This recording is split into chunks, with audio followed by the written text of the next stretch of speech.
Israel has done truly amazing things. But in tonight's action against Iran's nuclear facilities, America has been truly unsurpassed. It has done what no other country on earth could do. History will record that President Trump acted to deny the world's most dangerous regime the world's most dangerous weapons. His leadership today has created a pivot of history that can help lead the Middle East and beyond to a future of prosperity and peace. President Trump and I often say, peace through strength. First comes strength, then comes peace. And tonight, President Trump and the United States acted with a lot of strength. President Trump, I thank you. The people of Israel thank you. The forces of civilization thank you. God bless America. God bless Israel. And may God bless our unshakable alliance, our unbreakable faith. All right, that was Israeli Prime Minister Benjamin Netanyahu profusely thanking America for its action against Iran.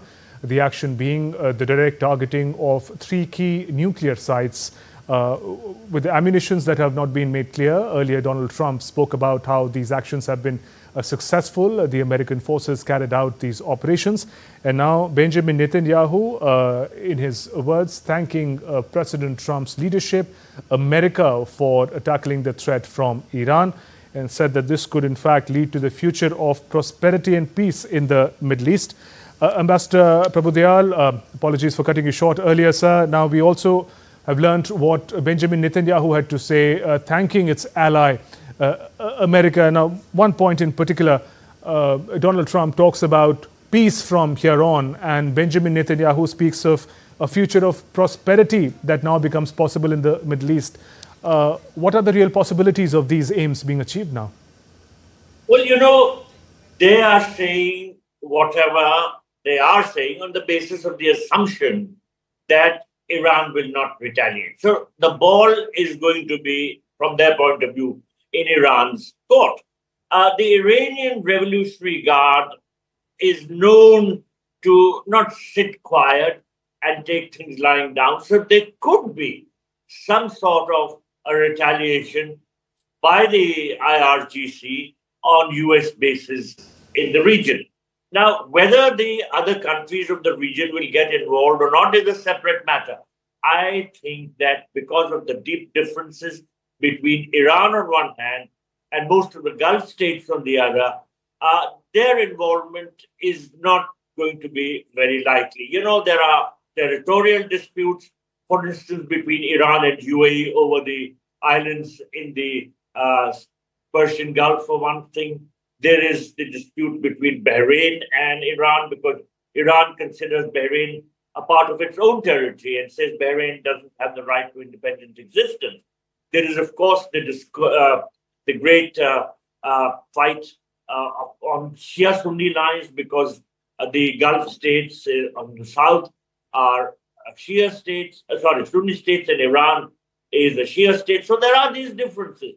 But above everything else, the fact is that the Arab Gulf states, which are part of the GCC, are very closely aligned with the United States. And it is unlikely that they will try to break loose and side alongside Iran and help in the attacks on US bases. So I think Iran is going to have to do it alone if it wants to. The other possibility is that Iran just caves in and there is a regime change, which is what the Americans and the Israelis have been speaking about.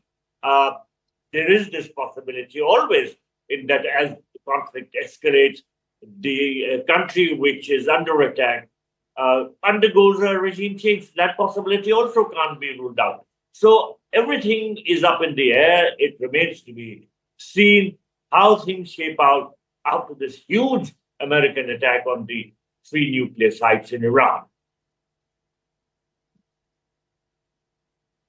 Has happened in the past few hours from the perspective of Iran. What kind of setback is it for the country? Am I audible to you, sir? I could hear you. Okay, is it better now? Am I audible to you, sir? Yeah, better. Yeah, all right. Sir, from the perspective of Iran, what kind of a setback is it if indeed America has successfully completely destroyed its nuclear enrichment facilities and what we've seen in the past few days of conflict with Israel? Where does Iran stand now in its capacity to retaliate or respond? You know, Iran has been greatly weakened because of the ongoing developments in the past 1 year. Firstly, its proxies like the Hezbollah, the Hamas have been weakened, and although the Houthis still retain some capacity to fight, but considering the overall weakening of the main establishment in Iran, these proxies are not likely to continue fighting as before. Secondly, Iran's own defenses have been badly affected from October last year. Then, the Iranian economy is in shambles. The cost of living is very high. The Iranian currency has been plummeting. And there are lots of questions which are being raised by the common person in Iran about why his life has been reduced to this mess. So it is likely that there could be some sort of movement towards the ouster of the Islamic regime. Of course, the Iranian Revolutionary Guards will stand alongside the regime because they are fundamentally aligned with it. It remains to be seen. Of course, as I said earlier, Pakistan is playing a very tricky role because while originally it had criticized Israel, but now with the sort of relationship which Trump has managed to forge with Asim Munir, things could shape in a totally different direction. And in fact, Pakistan has nominated Trump for the Nobel Prize. And as I said earlier, the likelihood of the United States getting access to US bases again in Pakistan, it will certainly secure US interests on the eastern flank of Iran, and that could mean more trouble for this beleaguered country. So I think Iran's own troubles don't seem to be coming to an end. In fact, they are going to escalate, and it remains to be seen how the internal developments within Iran are going to shape up. Right, sir. And given how you're highlighting Pakistan's curious role in these developments, how should India be looking at how things are unfolding? Well, India has to be absolutely on guard. You know, we have interests all over the Gulf region. We have about 10 million Indians living in the Gulf. And we do not want an escalation of the conflict because that would affect our interests and our people. So first of all, India should try and do whatever possible to counsel mediation and to sort of try and ensure that there is no further escalation. But things are not totally in our hands. I don't know whether the Iranian establishment is prepared to downscale things from here or whether there will be a further escalation.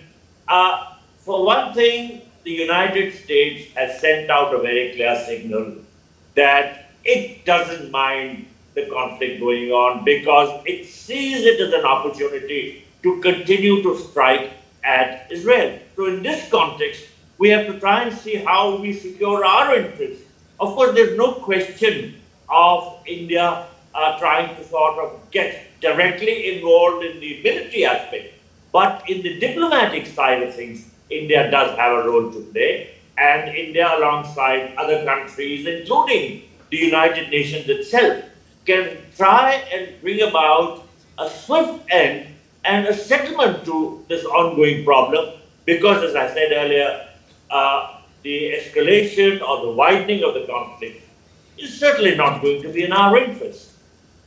And sir, finally, given that there was some investment in diplomacy by all sides in the run-up to what has just happened, how would you also view these developments, the American strikes on Iranian nuclear facilities, from the perspective of international law, particularly the targeting of nuclear facilities and what that could entail in terms of the dangers to the region and the humanity at large?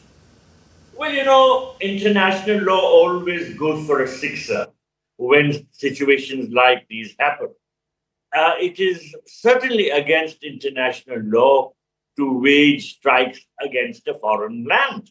And it is certainly not acceptable. But then, how does that matter? Because now what prevails is this old maxim, might is right. If you have the capacity to carry out a strike like this, and if there is not enough power to stand up against you, in other words, if not many countries of the world in this sort of a situation are prepared to stand up, condemn it, then it passes. And that is what is happening, and that is what will happen. The US is so powerful, and that no country in this particular Middle East region will raise its voice. So, as I said earlier, international law has gone for a sixer. There, Ambassador Prabhu Dayal, appreciate you joining us this morning, sharing your perspective.